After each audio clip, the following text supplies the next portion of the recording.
تكسب جنوب افريقيا. يحب البيلد اب، الاربعه المدافعين بحارس المرمى مميزين فيها. لازم تقرفه.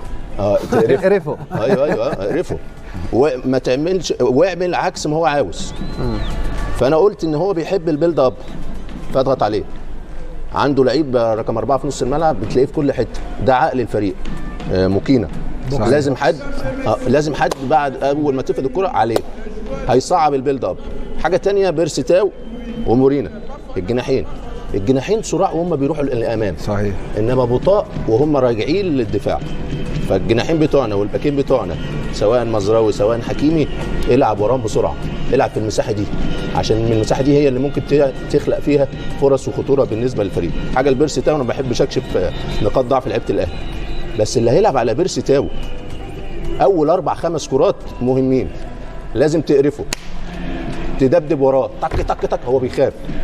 فال4-5 كرات الاولانيين لو خدتهم كسبت معركه. لما يستلم منك اقفل له على شماله، هو ما بيستخدمش يمينه كتير. فالحاجات دي لازم حاجات صغيره، التفاصيل الصغيره دي عشان تقدر تحتوي مصدر خطورته وتلعب على نقاط قوته. يعني بلغه اخرى توريه العين الحمراء من البدايه. ايوه والله صح معاك. هذه ادوار المدافع دائما من الاول لازم تضرب 4-5 كرات. والله يا امين 4-5 كرات هيخاف وهيكش خرج في عينيك.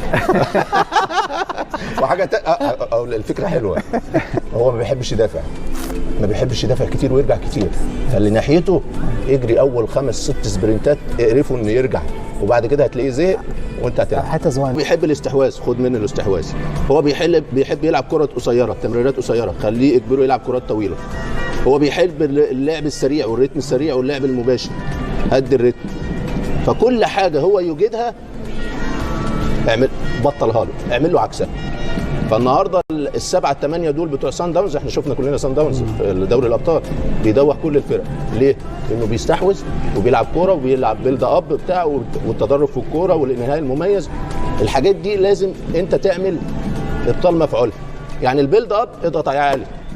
انا بقول الكلام ده مع ان الظروف صعبه، بس ده اللي انا شايفه من وجهه نظري عشان